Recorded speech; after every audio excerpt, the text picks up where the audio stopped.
मी genuinely वाटतं की आमची पर तू माझ्या पिढीत आहेस मी आहे तुझ्या हा ऍव्हरेज आउट कारण या विचारांमध्ये मी तुझ्या हा पिढीत म्हणजे आहे. मला ना वाटतंय ही पिढी सगळ्या म्हणजे आता ही सगळ्यात सुखी आणि खूप छान अनुभव घेतलेले आहेत. म्हणजे आम्ही टेलिफोन पण बघितलंय, आम्ही पेजर पण बघितलंय, आम्ही हो. मोबाईल पण बघितलाय. ब्लॅकबेरी पण बघितले, हा म्हणजे नॉर्मल फोन पण बघितले. आणि अगदी काय म्हणतात ना घरात सगळ्यांच्या फोन नसणं, एकच फोन अशा मी जी खूप खूप चांगली फेज आम्ही बघितली आहे. बरं मी कधीच ना कंपेअर नाही करणार.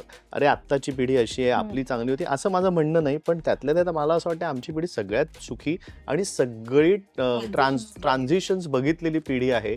सो आय थिंक सगळ्यात बॅलन्स सुद्धा पिढी आहे असं मला वाटतं, की काही काही मिस करतात गोष्टी, नाही असं नाही डेफिनेटली. पण मला असं वाटतं की आत्ताची पिढी कदाचित ह्या पिढीचं ज्याच्या हातात मोबाईलनी जन्माला आलेली पिढी आहे, सो कदाचित त्यामुळे त्यांचं ते त्या पद्धतीने झालं असेल.